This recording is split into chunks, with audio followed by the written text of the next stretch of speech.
Hello, everybody, and welcome back to The Great Compromise. I'm GOP Jim, and with me, as always, is Victoria the Democrat. Hello, Victoria. Hello, welcome back. Yes, welcome back. And it hasn't quite been a year yet since our last episode, where we told you all that we are not ending the podcast. And so here we are, holding up our end of the bargain. Yeah, that remains true. We have not ended the podcast. So, we have been busy, though, not making podcast episodes, but we did, in fact, get married. It's true. Yes, it is. We got hitched. We tied the knot. We spent the entire last year planning what was a really incredible wedding. Yes, it was amazing. And then we went on a nice 2-week-long honeymoon to Scotland and England. And so we did not find any time to do podcast episodes in the last year. But we're back. We're here. A lot of stuff has happened since we've last spoke. And we're ready to catch up on it.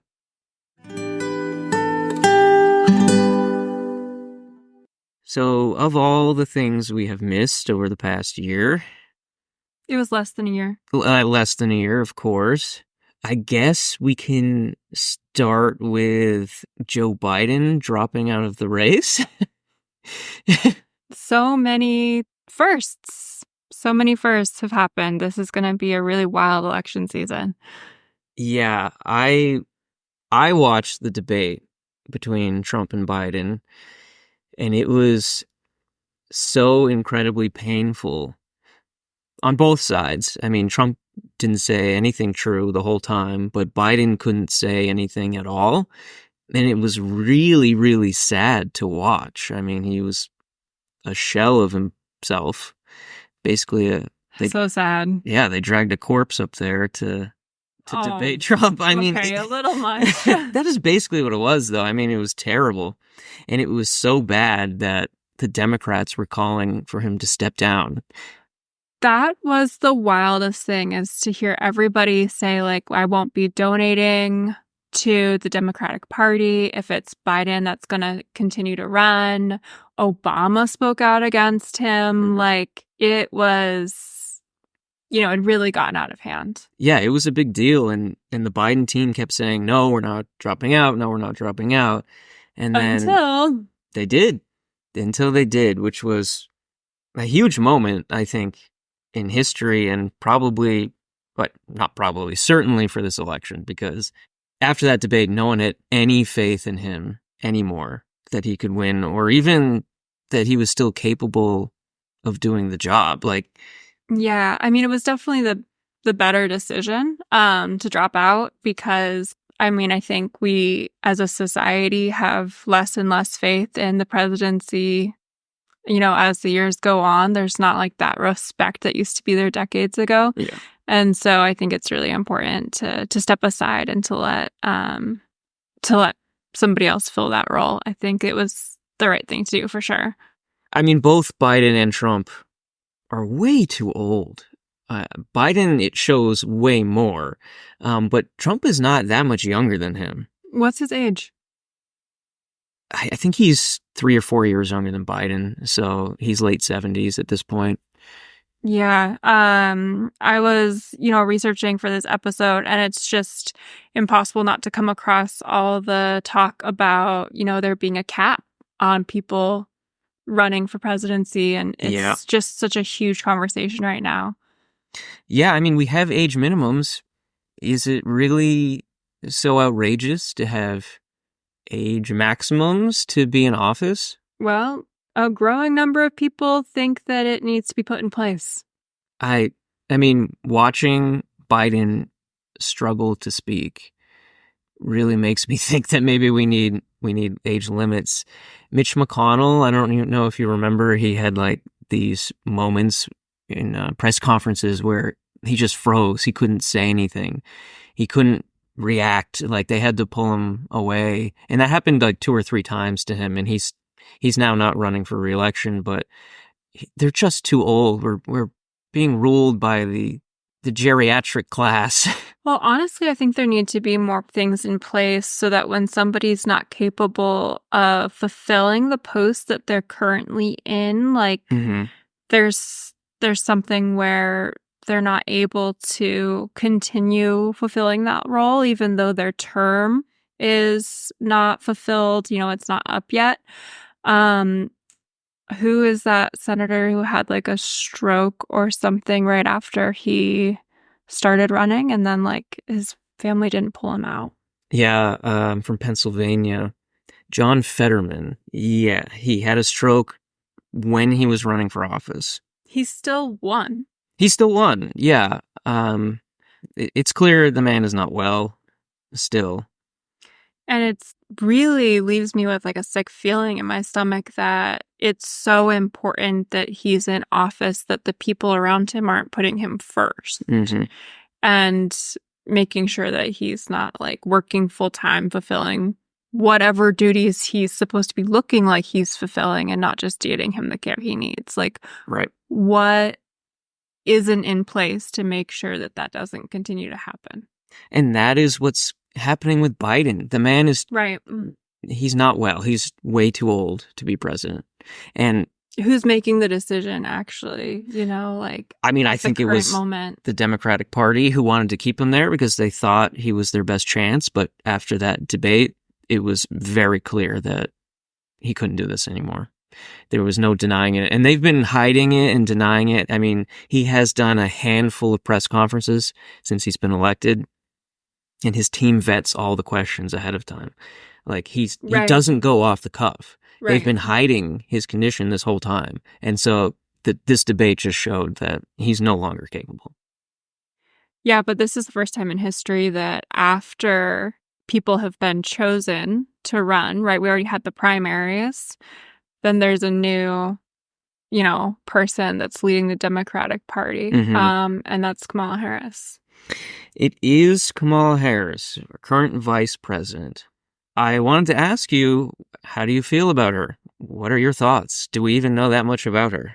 I like her. I think that, she has a really interesting history of being, like the district attorney, the attorney general, senator, and then vice president. And when she was district attorney in California, she changed law enforcement's approach, focusing on teenage prostitution, like in San Francisco, to focus on young teenage prostitutes as victims rather than criminals selling sex. And so she got them like the help they needed instead of the criminal charges that were being pressed against them before she was in charge in that position. And so, I mean, I like that approach, as someone who used to, have more of a social work function. I like the helping aspect rather than the criminal punishment charge, right? Yeah. So, I mean, that definitely is something that I think gets her credit. And what I like is that the more that I read about her, the more that I see there's like accountability for things that she was under scrutiny for as attorney general, instead of the opposite, right? Where Trump actually has criminal charges and he just says everybody's out to get him. Yeah. On the other hand, I heard Harris was very harsh on marijuana offenders, though, and has since claimed to have come around on that. And there's a whole legalization movement from the left. So I know she's been criticized on that before. I'm not exactly sure what her record is, though.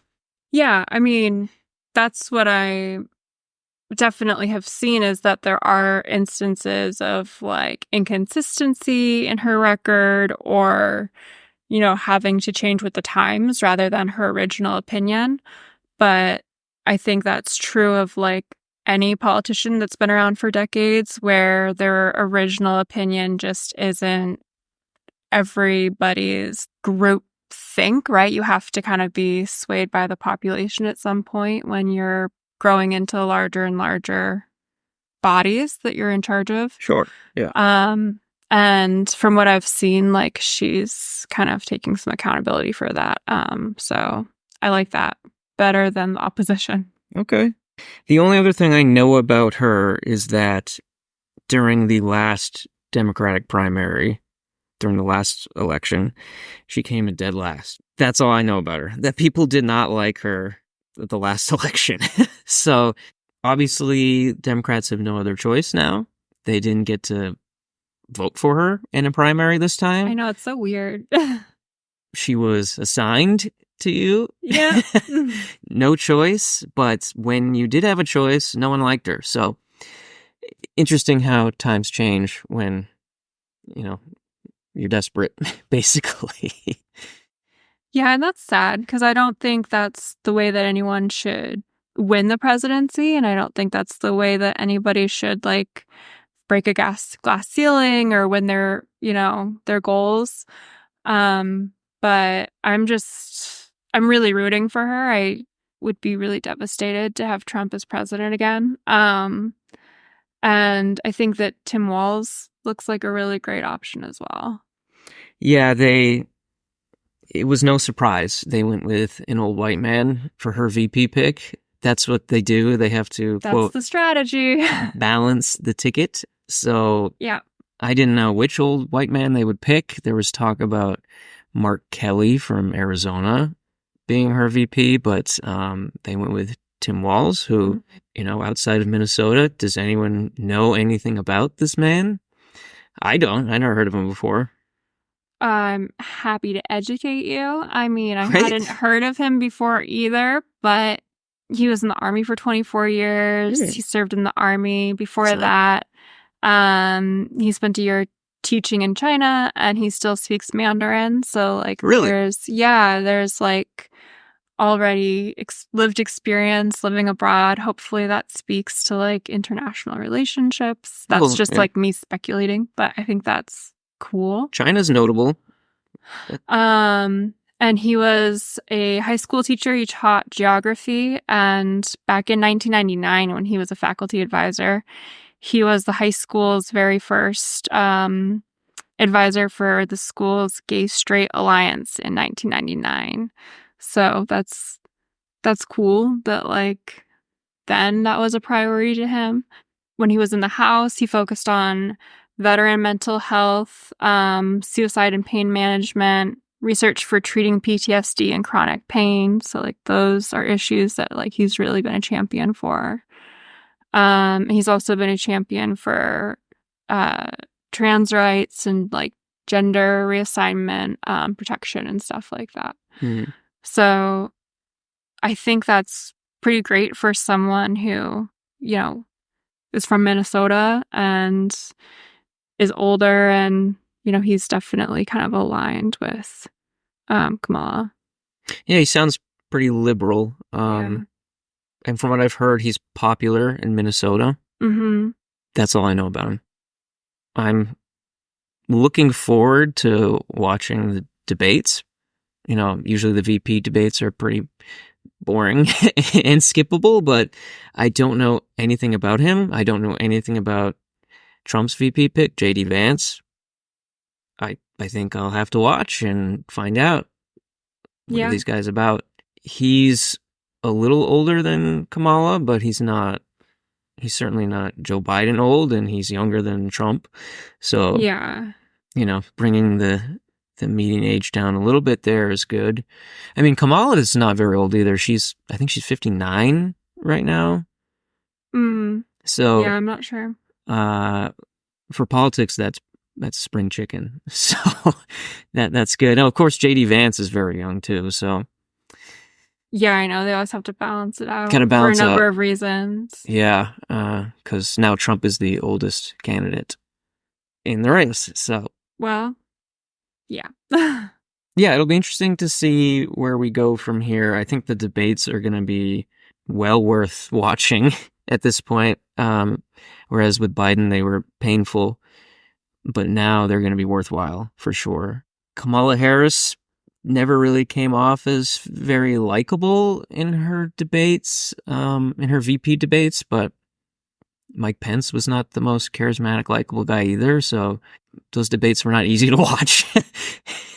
I wonder how much work they're doing with Kamala right now to try to work on her likability, because she's got such a reputation for being such a shark as a prosecutor, Yeah. which is like how she started out, that I have a feeling that's exactly what she leaned on before. Well, I kind of got the impression, if I'm remembering right, that I felt like she was kind of overcoached to try to be more likable, because I think she is that like tough prosecutor type, because that's who Yeah. she was, but they tried really hard to make her a little bit more likable, and it just came off as very strange. I think if she was more herself, it would be better for her in the long run.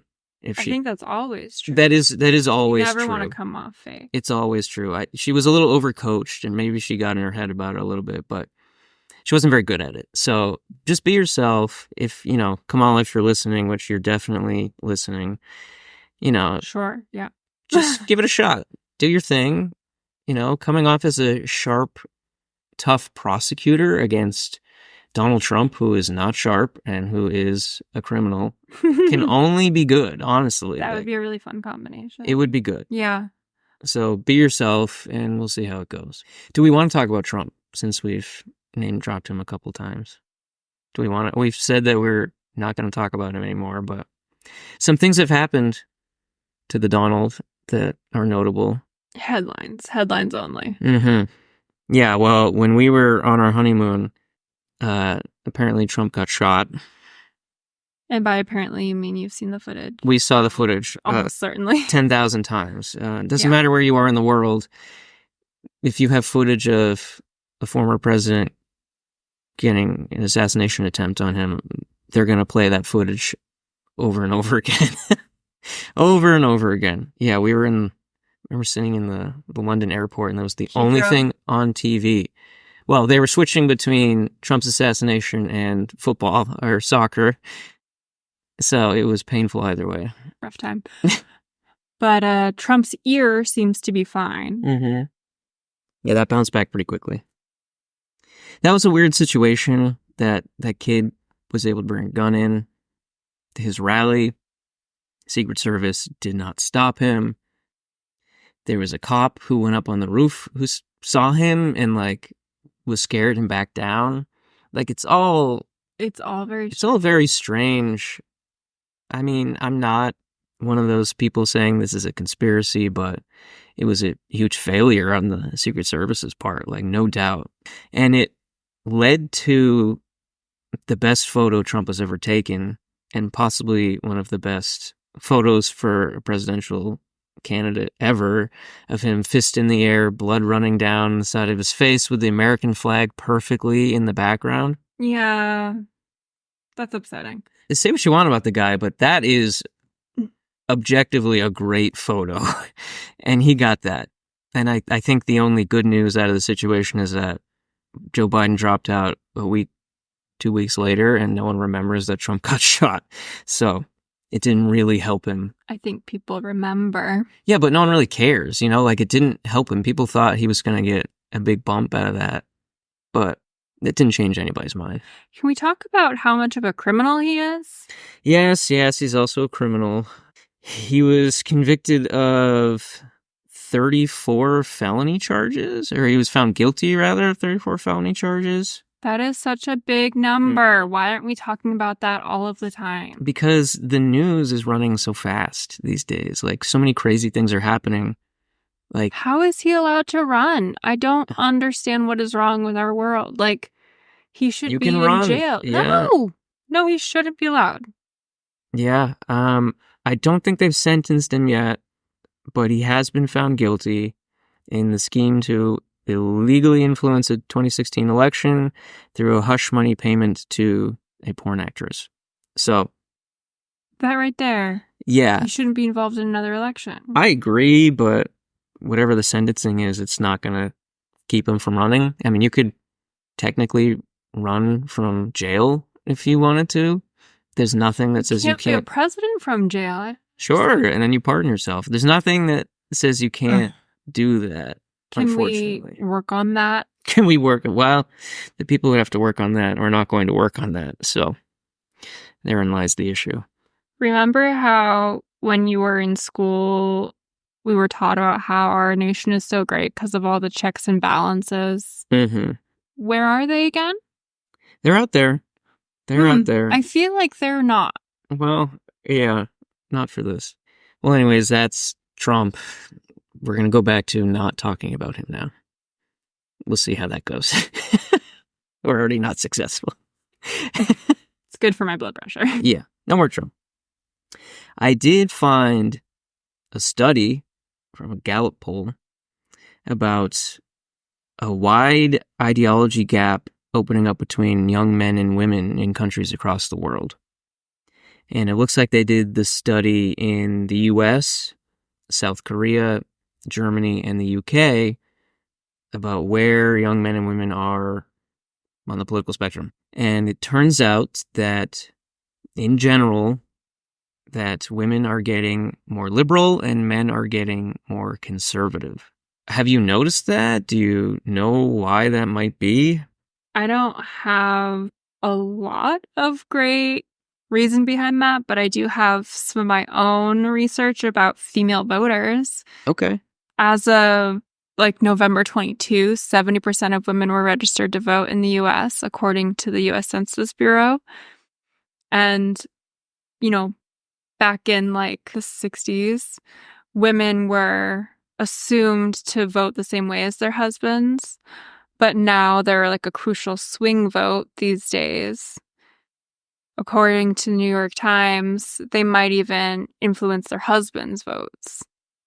So the Daily Skim did a poll, and 61% of the readers said that they were anxious about the election season, but that was back in December. And as we've been talking about, so much has changed. It's gotten worse and better and worse again. So, who knows? But 65% of women in 2024 have said that the country's headed in the wrong direction. In 2022, 85% of women said that the country was heading in the wrong direction. Okay. And a lot of this was attributed to the Dobbs ruling, the Supreme Court Dobbs ruling, which dissolved the federal right to abortion. And was that in 22? Mm-hmm. Okay, so that's not a coincidence. Yeah, and that, has led to a state-by-state ramification of making abortion illegal. So across the world, I think maybe that could lead to a lot of these outcomes of women becoming more feminist, more interested in left-leaning, liberation views. I don't know why men are becoming more conservative. I'm not sure what that has to do with anything. I would think that, equality has a lot of appeal for everybody. Yeah, I mean, conservative doesn't mean no equality. But do you think that the Dobbs ruling really affected women this much, where they're becoming more liberal because of it? I would say that it's a correlation. Okay. I definitely think that there's people that are single issue voters. Yeah.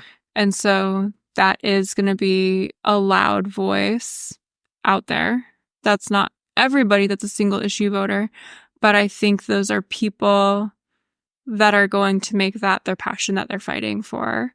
I think that even if you were already really active politically, to whatever extent on the spectrum, that's a huge thing, right? I mean, it was a big deal. Yeah. It's a really, really big deal. And then learning that people are being told that it's not legal, that it's not okay to whatever degree, because certain states have gotten really wild about it and other states haven't really changed at all. Mm-hmm. I mean, that's alarming, no matter what your own life circumstances are and what state you're in. It just makes you fearful. So I think that definitely has a lot of ramifications in a political scope of, how liberal you might be leaning, to get protective and proactive. Yeah, I'm certain it had some effect, for sure. I don't think that's 100% of the reason. I wouldn't say that's the only thing.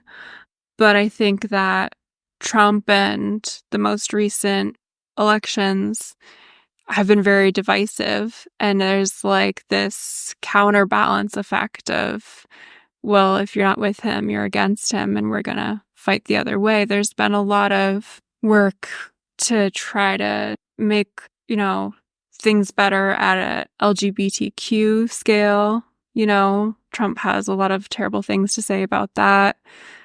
Plenty of people do. Then there's like things that's going on with schools and history books and all kinds of stuff. I think that there's a lot to be said for all different parts of like the political spectrum.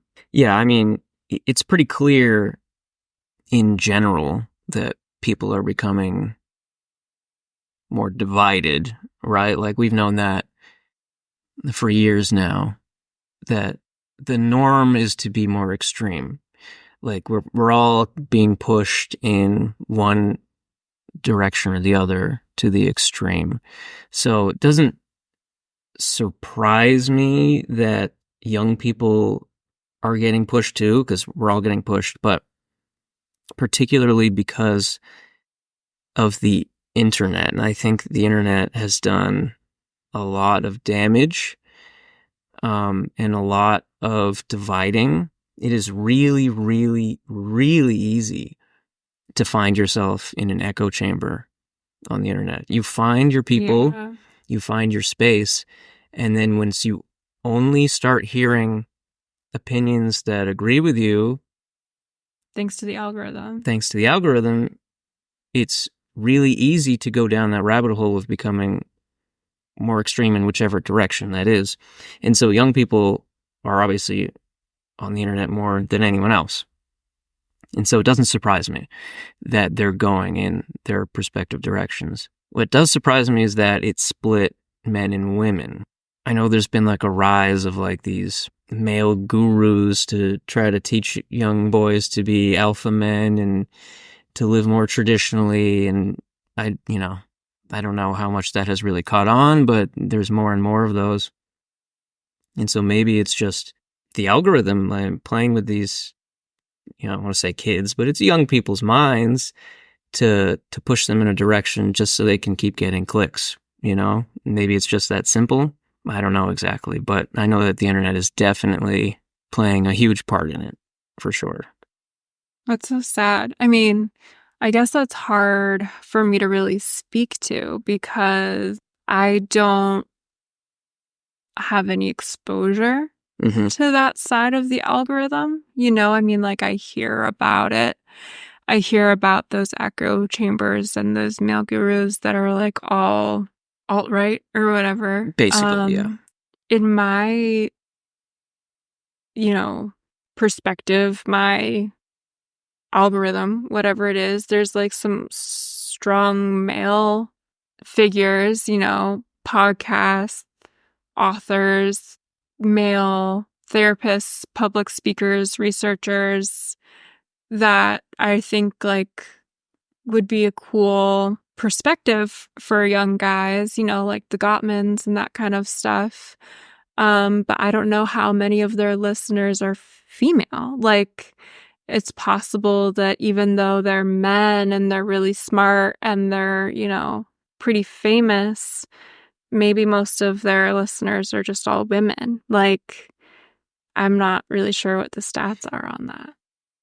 I mean, I think that's how the algorithm goes, right? Like, young men want to, learn how to get girls and build muscle and make money. And then, the rabbit hole of clicking on those links and clicking on new suggested links and moving down.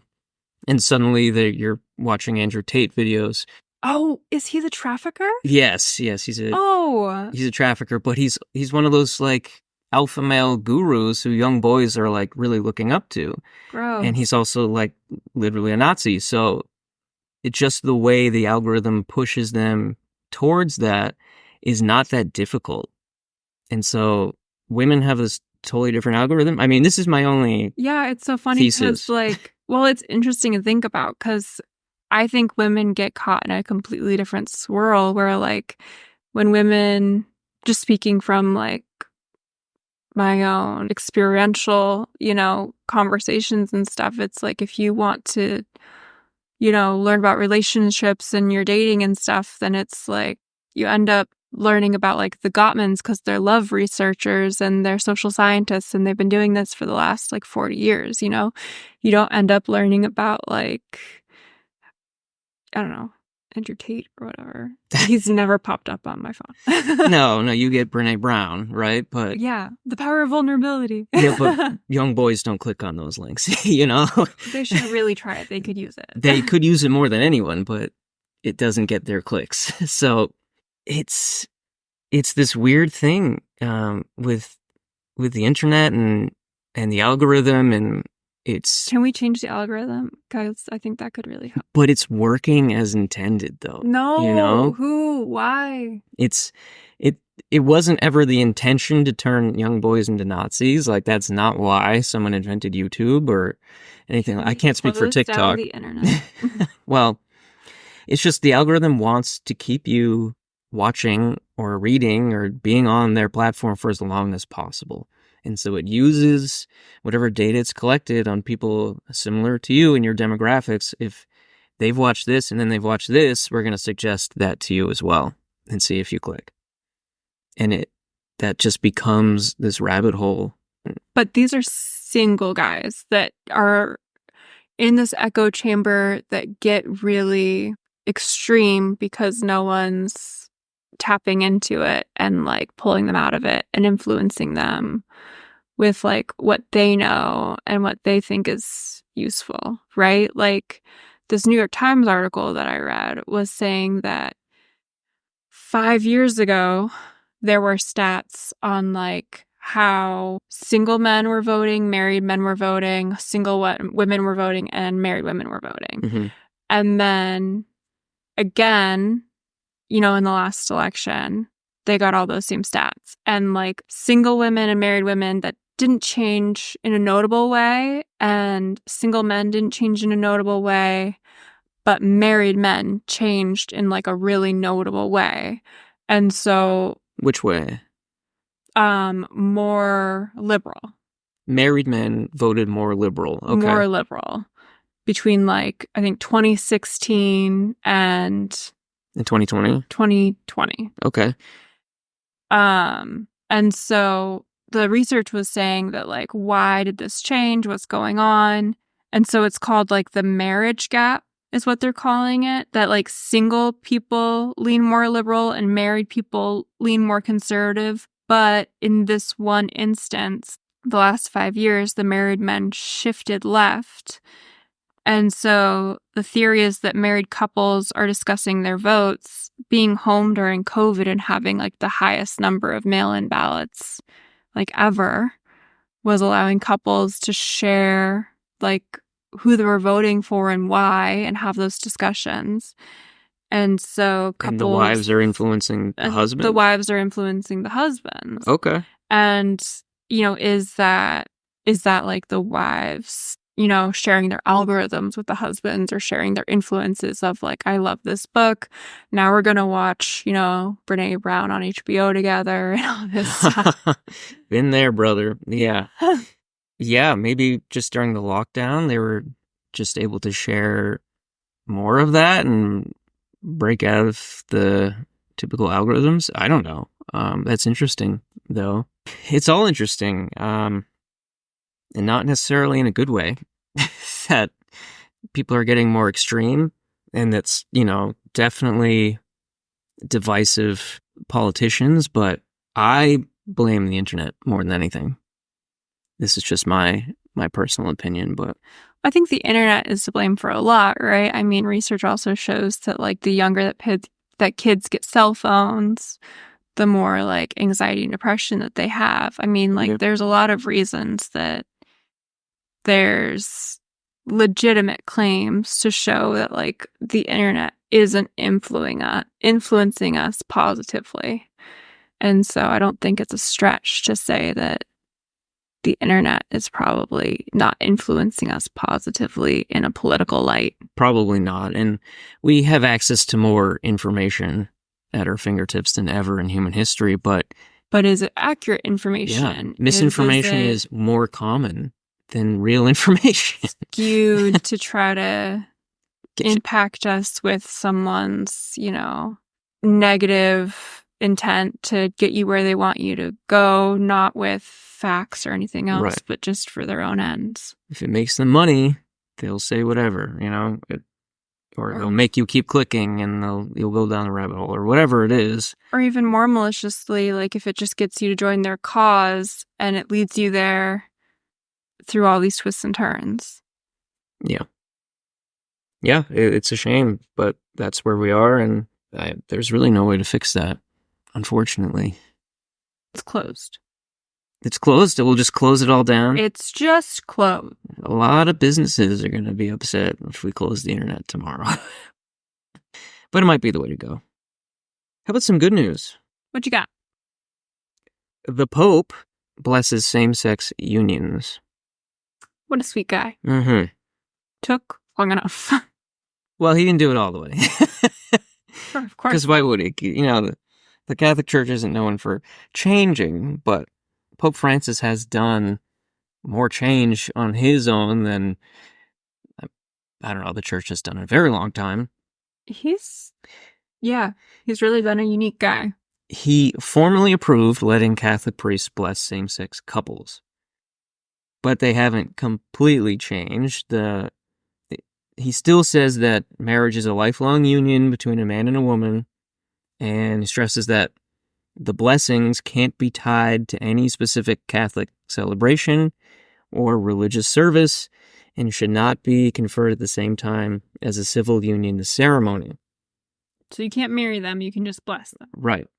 And the blessings can't use the Catholic rituals or involve the clothing and gestures that belong in a wedding. But it does say that requests for blessings for same-sex couples should not be denied.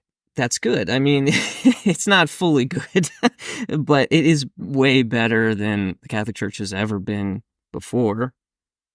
And he even says, for those seeking a blessing should not be required to have prior moral perfection, which, is kind of nice, but also it's saying that same-sex couples are still sinning. This is a very small step. This is my good news. Okay. Yeah, it's a small step, but for the Catholic Church, it is an enormous step. To even recognizing same-sex couples like that is huge for them. For, the rest of the modern world, it is not a big step at all. But for really any church, this is it's big. a big deal. I thought that was notable. That was last year, of course. We're still catching up from all the things that we've missed. And you're welcome. You're welcome. You probably haven't read that story a year ago. Well, as it turns out, I was right. And not about the Pope, of course, but about genetic privacy. I was right. I have a whole episode about genetic privacy that you should go back and listen to. But basically, drug makers are set to pay 23andMe $20 million for their consumers' DNA and a non-exclusive access to the DNA. That's a pretty big check. It's a pretty big check for them to have access to your DNA, because 23andMe is one of those companies that you swab your cheek, you send it in, and they'll send you back your ancestry, your genetic history, your potential for disease. It's one of those companies that you send in your DNA and they get it back to you. They, of course, keep it on file, and now they're selling it for money. A surprise. Shocker. Yeah, no, I definitely predicted this. I mean, easy to see how they would do this.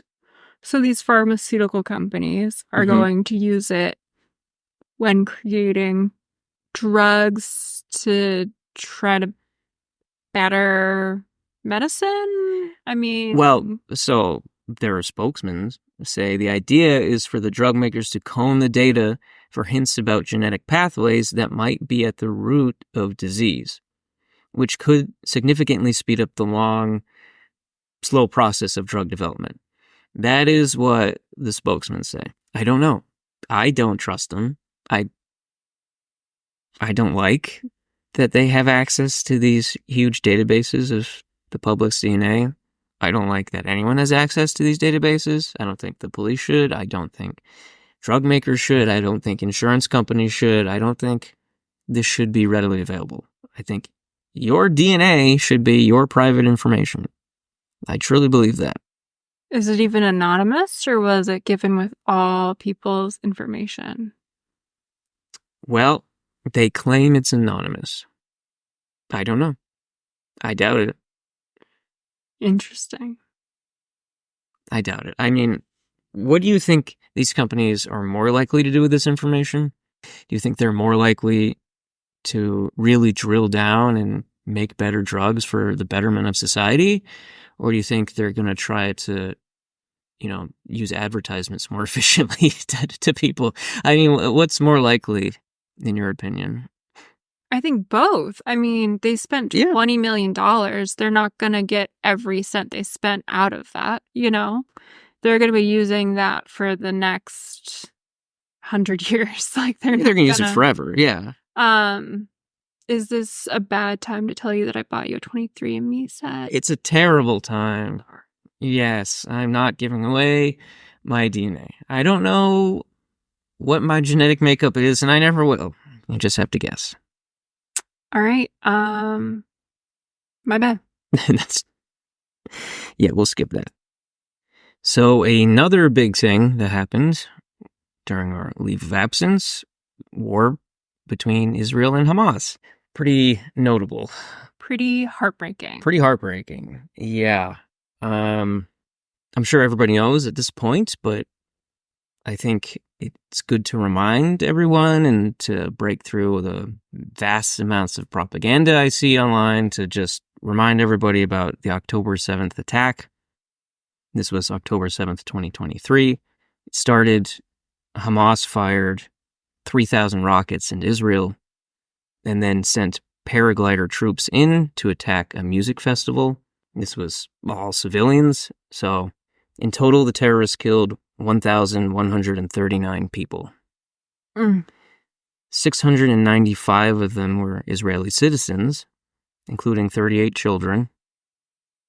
There were 71 foreign nationals and 373 members of the Israeli security forces. And about 250 Israeli civilians and soldiers were taken as hostages back to the Gaza Strip. And 30 of those were children. So those numbers are not quite exact because they still have not yet all been returned. Probably never will. Most of them were probably killed pretty quickly. So Israel retaliated against Hamas, and the war is still ongoing. 10 months later. 10 months later, and really no end in sight. I mean, recently, like the last couple of weeks, they were able to take out the Hamas leaders, which was a pretty big deal for the war, but doesn't mean it's over. It's going to be going for a long time, probably. Right. It's a big organization, so. Yeah, no, Hamas is terrible. They've been terrible for a very long time.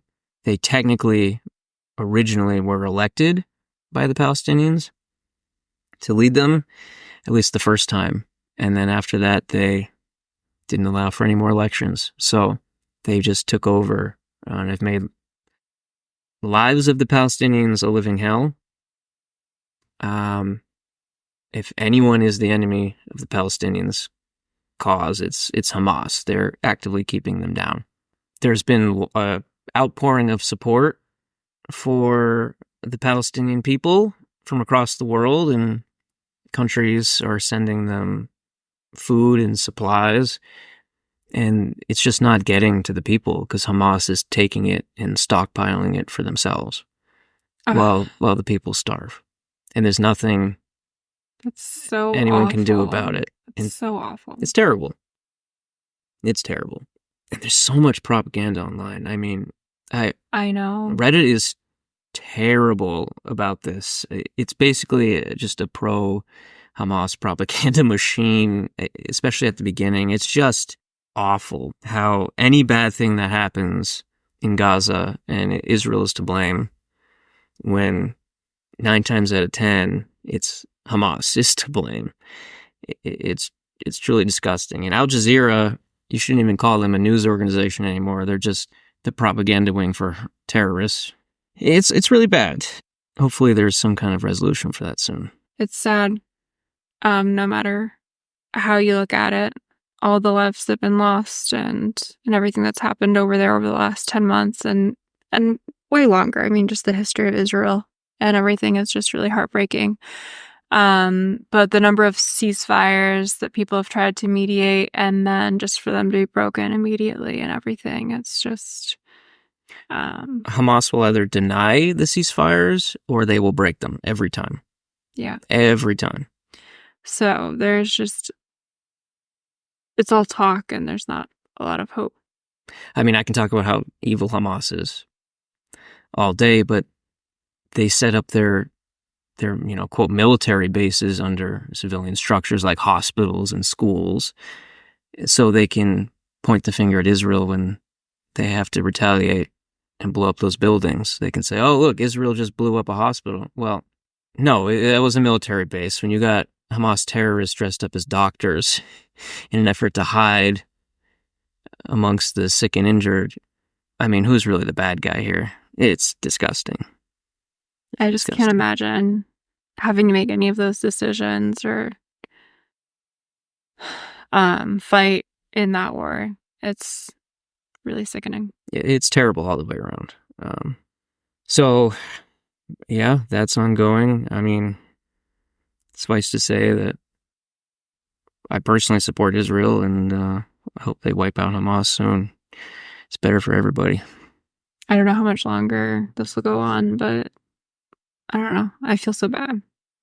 Well, let's end on a high note, shall we? We've talked about some heavy things. So, October last year, I don't know if you remember, the government almost shut down again. It's probably about the 10,000th time that's happened in our lifetime, where Congress has to vote on a bill to avert the government shutdown. Republicans are in charge, and so it was their bill that kept trying to get passed in the House to avoid the shutdown. And to avoid voting on that bill, a Democratic Representative Jamal Bowman from New York pulled the fire alarm in the House of Representatives. Classic move. To stop the vote. And it did work. It did stop the vote temporarily. Of course, he did this on video and he denied doing it. So, yeah, he was hit with a $1,000 fine. Oh my. Yeah, a couple problems with that plan. Couple problems. And worst of all, the bill still passed. So he didn't really achieve anything other than delaying them a couple of hours. But it was very funny. You should look up that video. He tries very hard to be conspicuous, not realizing there's a camera pointed right at him. So that was pretty funny.